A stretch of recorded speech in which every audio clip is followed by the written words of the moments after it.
ये धरती गगन धरा भी ना झुकेगा ये अपना तिरंगा। अरे फेंक इस तरह की चढ़ा देंगे हम, अरे बहा कर रहेंगे आजादी का गंगा।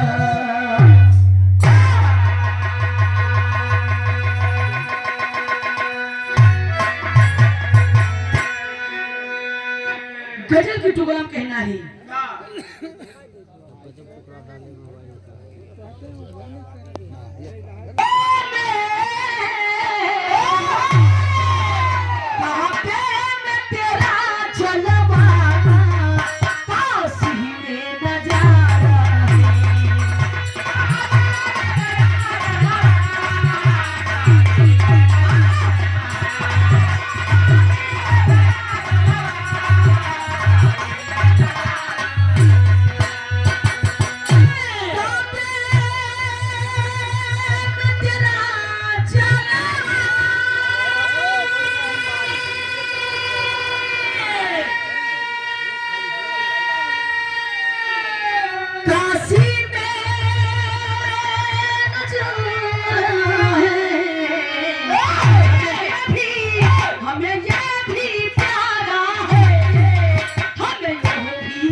शुरुआत बात जौहरी के भाव कहना है।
जब वीर बन गए बागी, अब जननी की गरिमा को कोई कैसे करेगा दागी।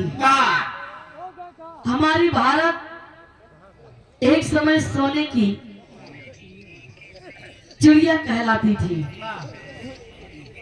और हमारे भारत देश में वीर नौजवान क्रांतिकारी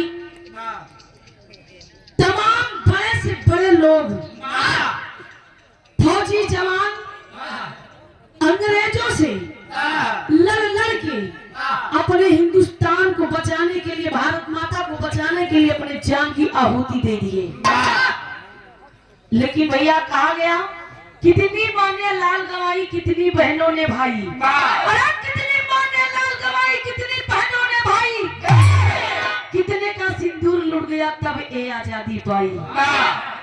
कितनी माँ का कोख उजल गया, कितनी दुल्हन का सुहाग और कितनी बहन का जो रास्ता देखती थी कि मेरे भाई आएंगे और मैं उनकी कलाई में राखी बांधूंगी, वो कलाई सुना हो गया और वो बहन अकेली हो गई और उसकी जो मन की इच्छा थी वो अधूरी रहेगी। भाई बहन का प्यार अलग होता है, माँ बेटी का प्यार अलग होता है और बाप बेटा का प्यार अलग होता है। इस दुनिया में सबका प्यार अलग अलग होता है। प्यार कई तरह के होता है।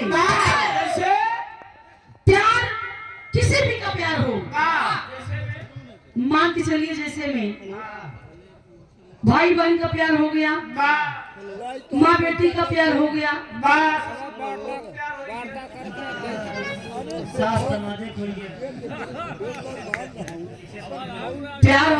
प्यार किसी भी का हो, ससुर पतोहू का हो, सास दमादे का हो, लेकिन प्यार पाक होना चाहिए, नापाक नहीं।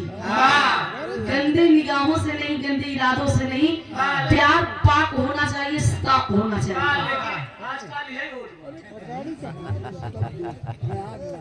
आप परमात्मा पूर्व सदैव वही छाया हुआ नाम। सन 1919 की बात है, 13 अप्रैल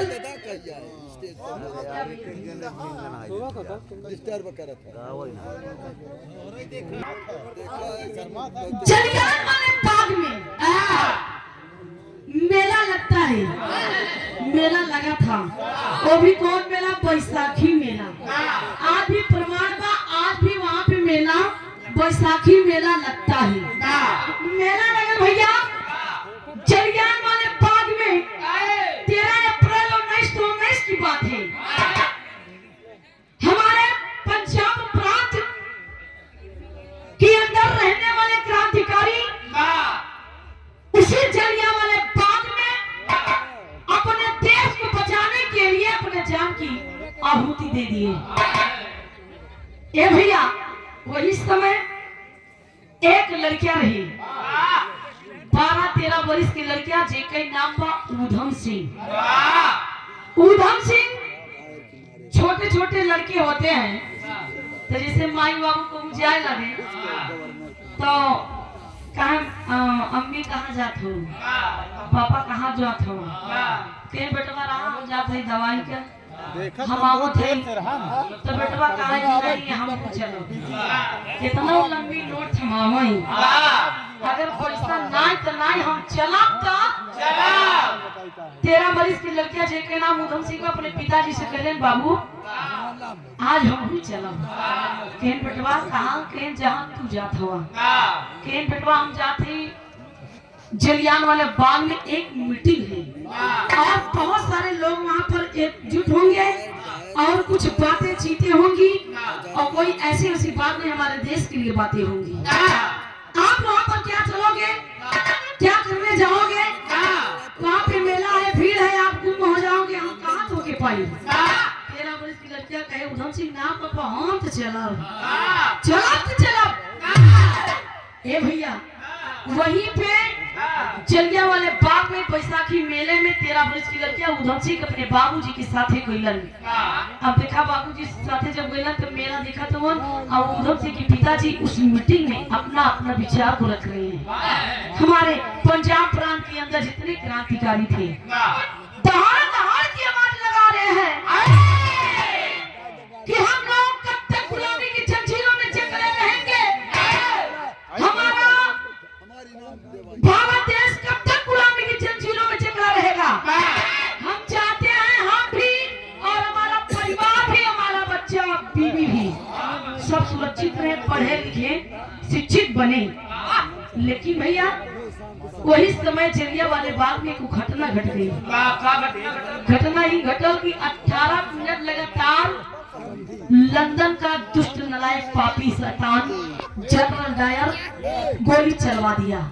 जिस समय तब गोली चला भैया क्रांतिकारी जान बचाने के लिए जितनी प्राण की आहुति दे दी है। क्रांतिकारी अपनी जान बचाने के लिए अपने जान की आहुति दे दिए। कोई सीने में गोली खा गया, कितने पैर के तले कुचल के मर गए और कितने गड्ढे में कूद के मर गए अपनी जान बचाने के लिए। वही समय उधम सिंह के पिताजी अपने बेटवा उधम की बचावे खातिर सीना में गोली खा गए। वही समय सीना में गोली लगल भाई भैया, वही समय अपने बेटवा से कुछ बात कहिलन, गीत लगल।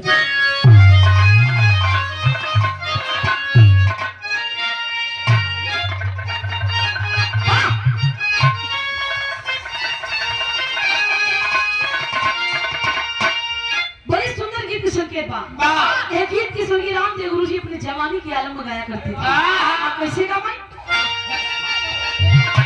अरे पिया परदेसिया न भावे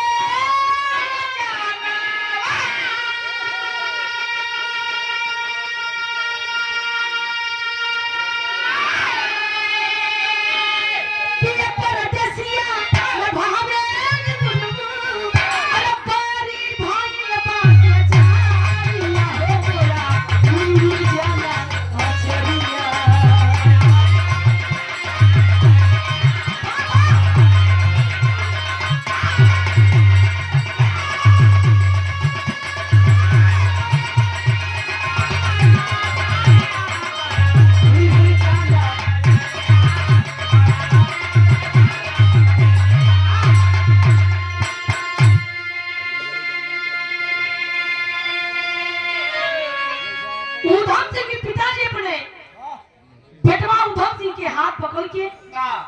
कहलन कि बेटा आंख में आंसू। उधम सिंह की विवाह बाबू बाबू हमके छोड़ के मत जा बाबू, सीना में गोली लगल बा, लहू लहान हो गइलन। आखिरकार में उस समय पिताजी कहलन कि बेटवा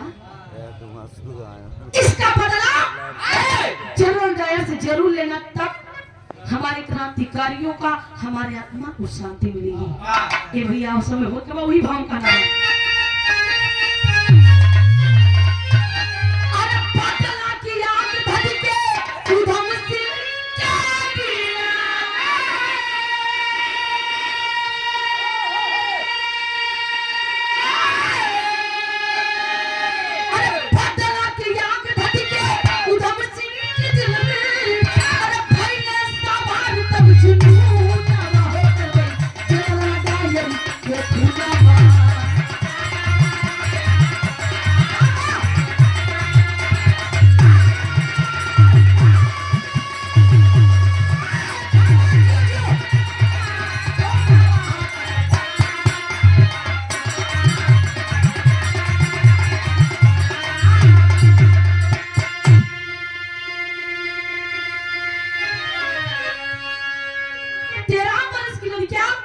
उधम सिंह फूट फूट की रोवत अपने बाबूजी की देखे पिताजी आपके बिना मैं किससे रहूंगा, मैं किसके साथ खेलूंगा, मैं किसके साथ टहलूंगा और कौन मुझे पढ़ाई लिखाएगा।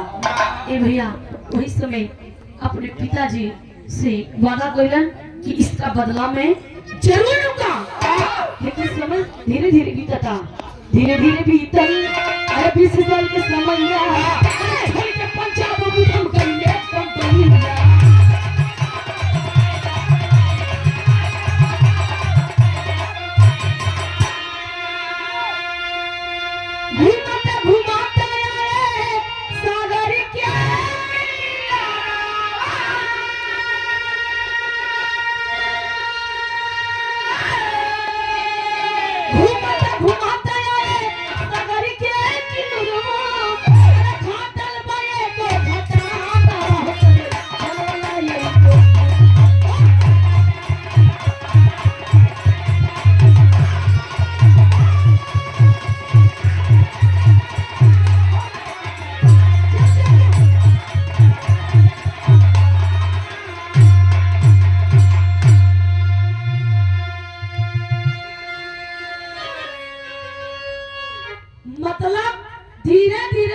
बीता लगभग 20 साल। जब 20 साल समय बीता ये भैया समय आगे ढेर परिवर्तन ले गए।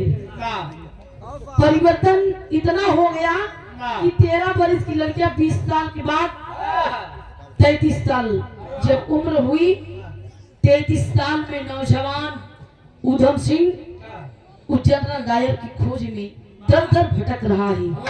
दर दर भटकते भटकते भैया मन में ठान लिया कि इस पंजाब प्रांत के अंदर वो नालायक नहीं मिलेगा। उस समय पंजाब प्रांत छोड़ करके उधम सिंह मुंबई गए। मुंबई जब पहुंचते हैं भैया जुहू चौपाटी के किनारे समुद्र के किनारे जब पहुंचलन समुद्र के किनारे जुहू चौपाटी के किनारे नजारा जब भी देखल हुई कि अलगे हुए। जब देखलन भैया नजारा तो भाई उधम सिंह तो अपने दुश्मन की खोज में हमन, लेकिन भैया वहाँ के नजारा देख के बोला कि इतना भीड़ भाड़ में इतना मेला में उसरवा कहाँ मिले। हाँ ए भैया उस समय उस समुद्र में नाव चलत रही, बड़ी बड़ी नाव चलल बा। मही भैया एक नाव ऐसे रही, बड़ी सजावट रही, वो नाव बड़ी सजी रही और नैया पे भैया लोगन बहुत लोग मतलब इंजॉय कर रहे थे बैठ करके सैर कर रहे थे समुद्र में। ए भैया वो नैया समुद्र के लहरों पे थोड़ा डगमगा गई तो लोग चिल्लाने लगे बचाओ बचाओ। ए भैया वो नाव की रही एक गीत लगी बटे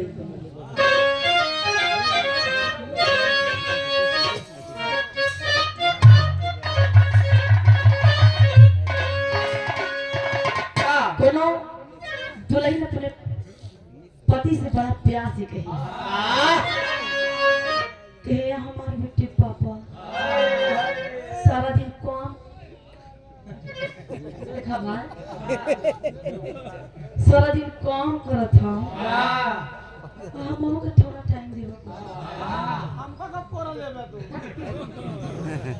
ए भैया दुल्हन बड़ा प्यार से कहे तनी के लैला हो ए राजा लैला ए बलमुआ लैला हो तनी के लैला हो बलमुआ हमके कोरा।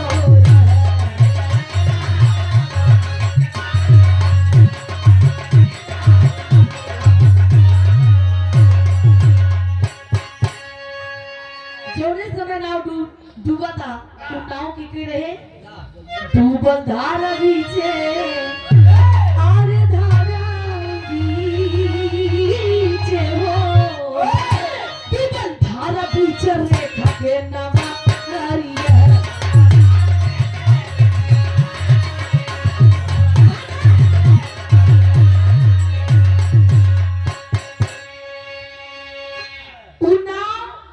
मुंबई शहर की सबसे बड़े सेठ की बिटिया जे के नाम पर रेखा और रेखा के पिता का नाम रहे धनपत राव सेठ जी, सबसे बड़े सेठ थे।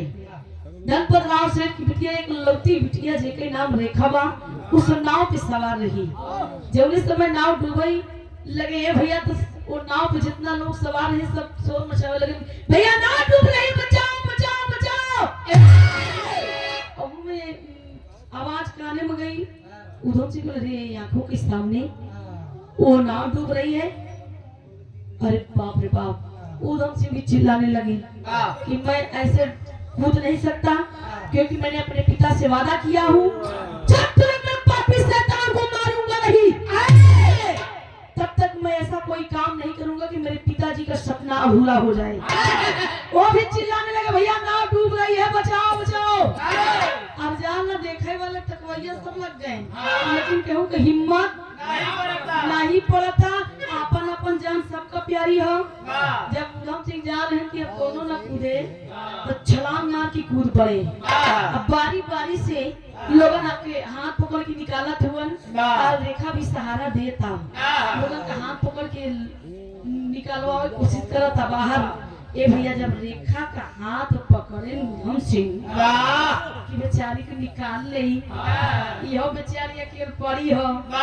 ए भैया जब निकलन तो हाथवा इसे जब देखा उधम सिंह के ऊपर रेखा की निगाह पड़ी। जब दोनों की निगाह एक हो गई क्या हो गया निगाह एक हो गई नैना चार हो गया। जब नैना चार भाई तो उस सुंदरता को देख करके उधम सिंह को लोभित हो गई। अब मन ही मन में एक ही बार में प्रेम करने लगी और कहने लगी, ओ आपका परिचय? उधम सिंह तो भाई हाथ पकड़े हैं कि इनका हम निकाली, बाकी अपन दुश्मन की खोज में चली। अब देखा उनके केहू तरफ लखत ना हो, लेकिन रेखा एकदम कहता कि इतना सुंदर हमारे मुंबई शहर का रहने वाला ये लड़का नहीं है, थोड़ा अपना परिचय बताओ। तो उधम सिंह से कहने लगे, अपना परिचय बताओ, आपका घर कहाँ है, आप कहाँ के रहने वाले हो? उधम सिंह ने कहा कि थोड़ा पहले मैंने आपकी जान बचाई, आपकी यात्रियों को मैंने जान बचा, थोड़ा शुक्रिया अदा करूं। उधम सिंह से कहने लगी, थैंक यू सो मच, आपका बहुत बहुत धन्यवाद। आप पढ़ी लिखी थी।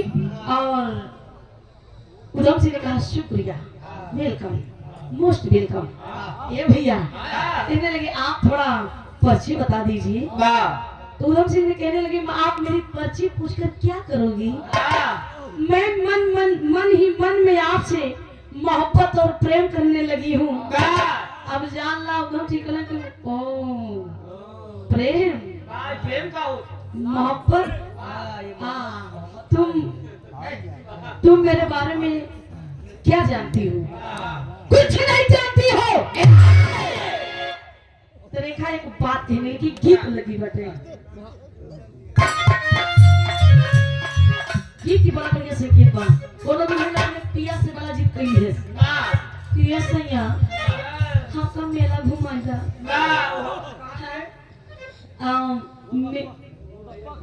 वो मैहर के मेला जाना भैया।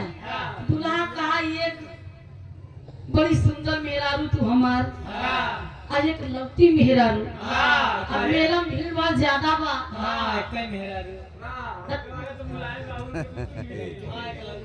हाँ तो तू गुम हो जेबू, मेला में एकदम हेरा जेबू, तो हमको कहाँ खोजे, कहाँ है रवि, कहना बात है कहाँ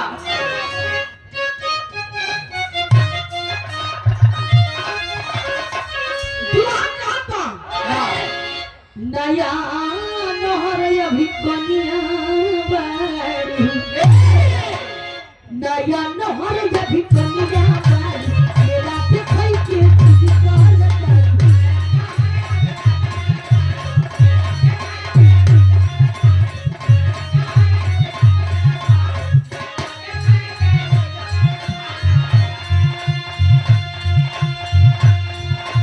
नया नहर अभी कनिया बारू,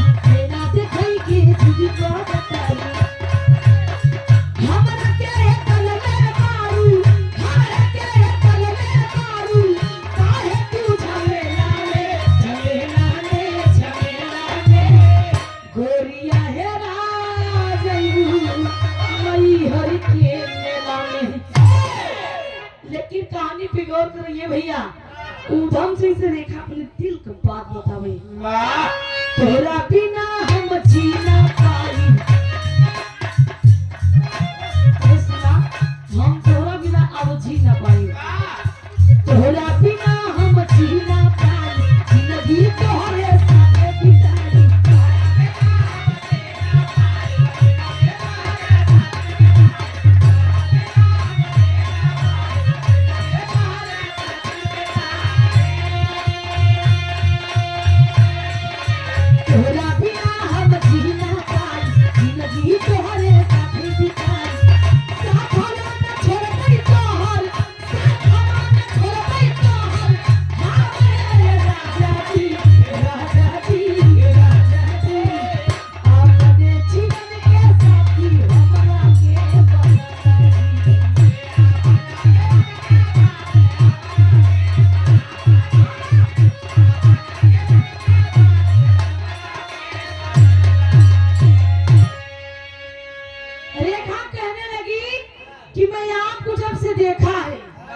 रेखा कहने लगी, मैंने आपको जब से देखा है मन ही मन में मैं बहुत ज्यादा प्रेम करने लगी हूँ।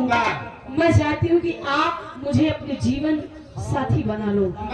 उधम सिंह ने कहा कि आप मेरे बारे में क्या जानती हो, मैं कहाँ का रहने वाला हूँ, थोड़ा मेरा दर पता ठिकाना तो पूछिए। सारी घटना उस समय पंजाब प्रांत के अंदर की कहानी उधम सिंह ने बताने लगी। उसी घटने में, उसी दर्दनाक घटने में हमारे पंजाब प्रांत के क्रांतिकारी, उसी में हमारे पिताजी अपनी जान दे दिए। एक गीत लगे बटे,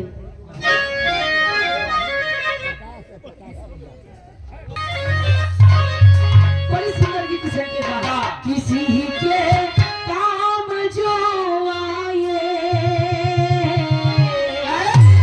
किसी के काम जो आए उसे इंसान कहते हैं।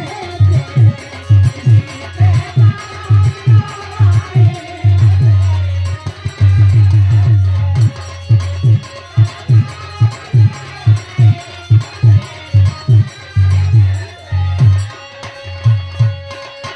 पंजाब प्रांत के अंदर की घटना उधम सिंह रेखा से बतावत हुआ। वतन की सरजमी पर सर,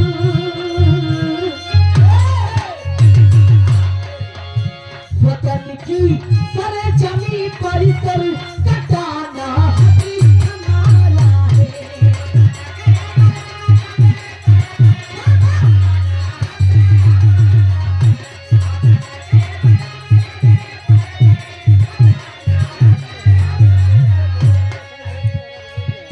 वतन की सरजमी पर सर कटाना हक हमारा है। वतन की सरजमी पर सर कटाना हक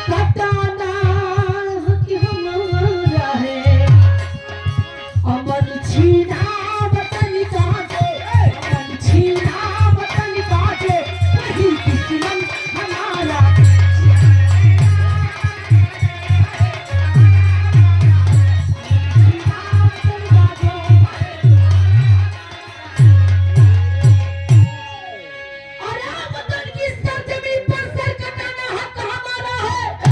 अमन छीना वतन का जो, वही दुश्मन हमारा।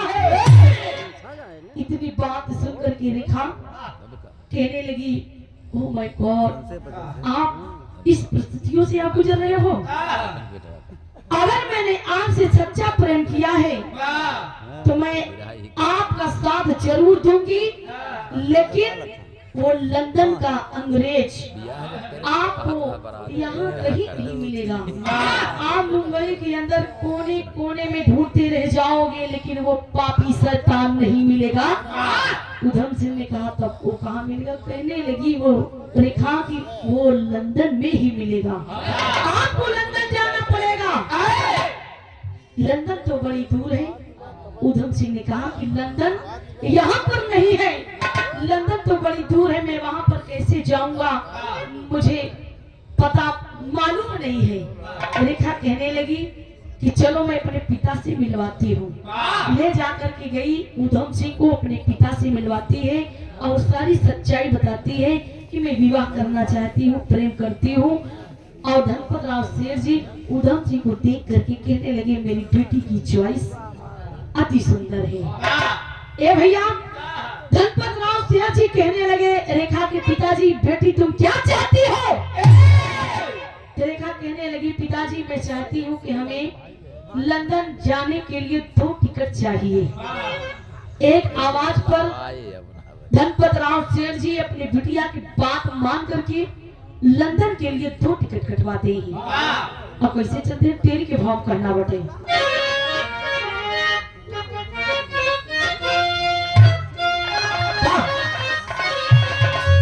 कुर्बानी मांगे भारत देशवा, अरे कुर्बानी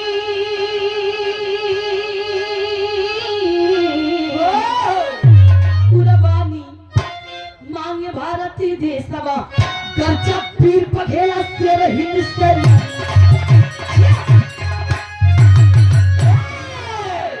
लंदन कैसे चलती है, पापड़ की लाइन में कहना हुआ।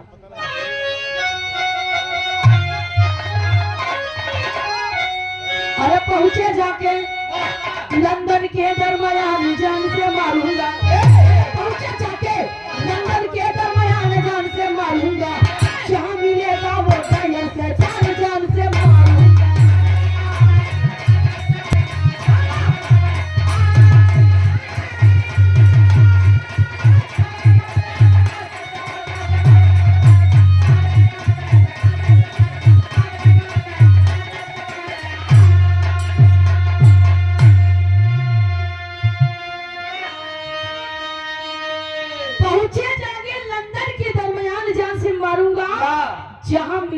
वो डायर शैतान जान से मारूंगा।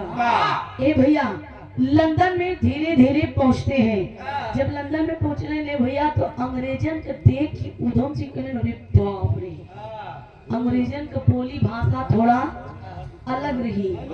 हाँ ए भैया अंग्रेज की बोली के ओ माय गॉड, क्या फाटा क्या फूटा, शुद्ध हिंदी ना होता भैया। अकुल भाषा सुन के उधम सिंह कहले शर्मन का बोला था देखा कने देखा इनके लैंग्वेज पढ़ना जाए। हां बताओ कौन की पहले तो पूरा कलर एक ही है, जैसे बाल है वैसे मुंह है वैसे पूरी बदन है, इनके कलर पे मत जा। पहले तो अपने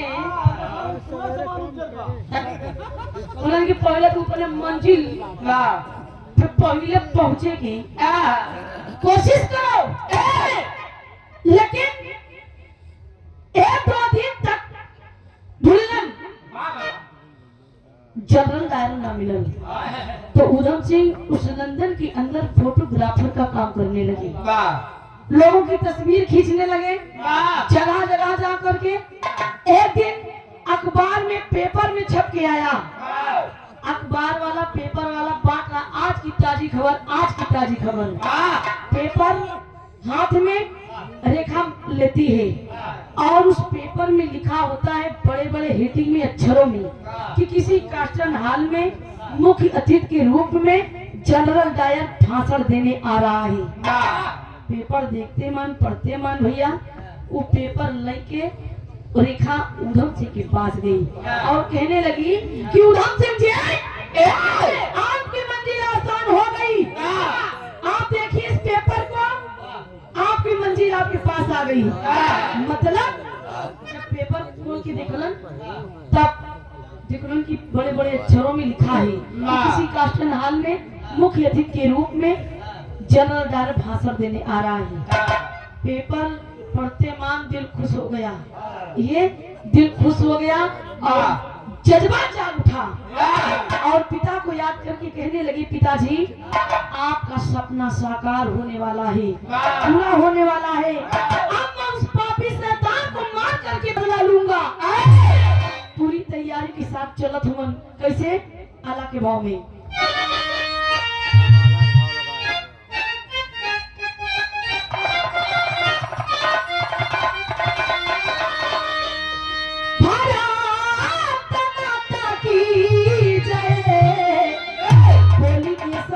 भैया हाथावा में लाई ली हाले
पूरी तैयारी के साथ जनरल डायर को मारे बदे उधम सिंह चलत हुए। ये भैया हाथ में रिवॉल्वर लेकर के और उस समय कास्टन हॉल में मुख्य अतिथि के रूप में जनरल डायर भाषण दे रहा है। कह रहा है कि भाइयों बहनों 15 लाख खाते में आएगा, हमारी बात को गौर किया जाए। मैं हिंदुस्तान की धरती पर कितनी बम चलवाई, बारूदें गोलियां चलवाई और आपको पता होना चाहिए, आपको खुशी मिलनी चाहिए। हमारे लंदन के वासियों, मैं हिंदुस्तान की बहन बेटियों को मैंने कितना इज्जत को नीलाम किया है। इतने में अंग्रेजन ताली बजावत हुआ, इतनी बात सुनते ही मान सामने से जा करके और उधम सिंह ने गोली चला दिए। जनरल डायर की सीना छलनी छलनी हो गया और धड़ाम से नीचे गिर पड़ता है। और समय अंग्रेजन की सिपाही चारों तरफ से उधम सिंह को घेर लिए। घेर के हथकड़ी पाँव में बेड़ी लगा करके ले जा करके कारागार में डाल देते हैं। ए भैया, जेल हो जाती है, मुकदमा चलता है। कुछ दिनों के बाद अदालत से फैसला आता है कि उधम सिंह को हिंदुस्तान का वो जवान जो आया है उसको फांसी पर चढ़ा दिया जाएगा। फांसी का सजा सुनते मान उधम सिंह कहना, मुझे कोई गम नहीं, कोई परवाह नहीं, मैंने कोई गलत काम नहीं किया है। मुझे फांसी क्या, मुझे जल्दी याद में कह दो कि मैं कूद जाऊं, जलकर राख हो जाऊं, तो मैं खुशी खुशी जल्दी याद में कूद जाऊंगा। फांसी का डेट आई। ए भैया, ले जा करके फांसी के फंदे पर सामने उधम सिंह को खड़ा कर दिए। तब वहां के जल्लादों ने, जो फांसी देते हैं, जल्लादों ने अंतिम इच्छा पूछा। कहने लगे, ओए उधम सिंह, तुम्हारी कोई खाने पीने की इच्छा है? तुम्हारी कोई आखिरी इच्छा हो तो बता दो, खाने पीने की। उधम सिंह ने कहा कि नहीं, मुझे खाने की इच्छा है, नहीं मुझे पीने की इच्छा है, मुझे इच्छा है मिलने की। मिलने की इच्छा है। किससे? जल्लादों ने बड़ा जोर से हंसा। दुनिया खा पी के मरती है, ये साला मिल के मरना चाहता है। डर करके बोला उधम सिंह, और जल्लादों, तुम्हारा काम क्या है? इच्छा को पूरी करना। तो मैं कह रहा हूँ मुझे मिलना है। जल्लादों ने कहा, खामोश, किससे मिलना है? एक लड़की से। लड़की? लड़की? फिर हंसा के, रे मैंने सोचा ये अपने माँ बाप से मिलकर मिलेगा, लेकिन साला ये लड़की के चक्कर। बताओ। उधम सिंह ने फिर बोला, लड़की का नाम बताओ। जल्लादों ने कहा, लड़की का नाम बताओ। बड़े प्यार से और बहुत खूबसूरत लफ्जों से कहा, उसका नाम है रेखा। जिसको किसी ने नहीं देखा। रेखा नाम है, और उसे हमारा संदेशा भेजा जाए। रेखा को संदेशा भेजा गया, और रेखा आंख में आंसू लेके रोते रोते बिलखते बिलखते वहां से चलती है और आकर के उधम सिंह के गले लग गई और कहने लगी, मेरे प्रिय, हमारे स्वामी, हमारे जिंदगी के मालिक, आप मुझे छोड़कर नहीं जा सकते हो। उधम सिंह ने कहा, अरे पगली, तू रोत है, तुझे नाज होना चाहिए, फक्र होना चाहिए, गर्व होना चाहिए। ये तेरा आशिक मजनू, जिसे तुम विवाह करना चाहती हो, प्रेम करती हो, वो कोई ऐसे वैसे फांसी पे नहीं चलने जा रहा है। अरे तुझे नाज होना चाहिए। अंग्रेजों के घर में घुसकर करके अपने हिंदुस्तान का मैंने बदला लिया है, देश के लिए मैंने बदला लिया है। उस समय ताली बजा के कहने लगी, जियो मेरे शेर हिंदुस्तान के लाल, मुझे नाज है, फक्र है, गर्व है कि मैंने आप जैसे वीर से मैंने प्रेम किया है। आज से मैंने प्रेम किया है। लेकिन ए भैया, उधम सिंह ने कहा, मुझे फांसी होने से पहले मेरी एक आखिरी इच्छा है, वो भी मैं आपसे कहना चाहता हूँ। रेखा कहने लगी, बोलो क्या बात है? उधम सिंह ने कहा, मेरी आखिरी इच्छा है कि जब मैं फांसी के फंदे पर चल जाऊंगा, तो मेरी लाश ले जाकर के अपने हिंदुस्तान की धरती पर कफन दफन करना, इन जल्लादों के हाथों मत लगने देना। वादा करती है रेखा, और जल्लादों ने काला कपड़ा डालकर फांसी का फंदा गले में डाल करके डोरी जैसे खींचना चाहा, वैसे उधम सिंह ने कहा, तुम जैसे जल्लादों के हाथों में नहीं मरूंगा। अगर मैं मरूंगा तो अपने हाथ से फांसी का फंदा खींच कर मरूंगा। और वैसे ही किए, कहना ही।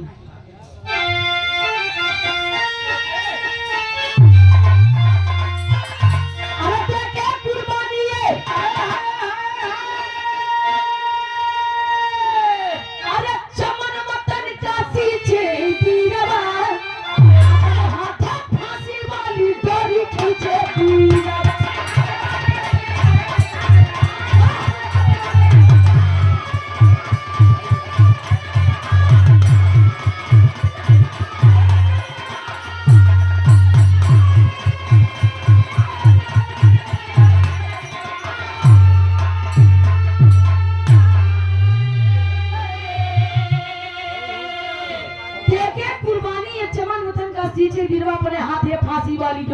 की बिरवा वाह धन धन बीरो धन्य तोहरी पीरताई अरे लंदन में रिया जाके बदला चुकाई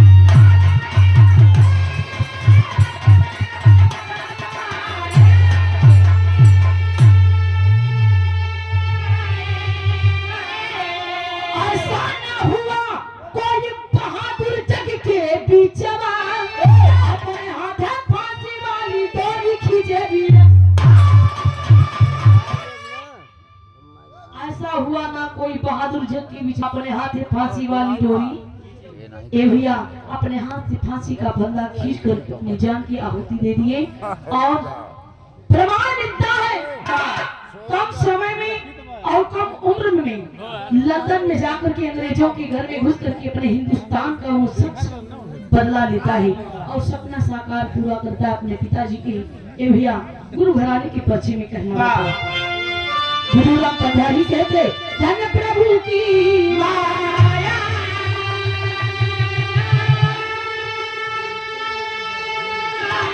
तो भर गया कमल सिंह यादव सारद मां की छाया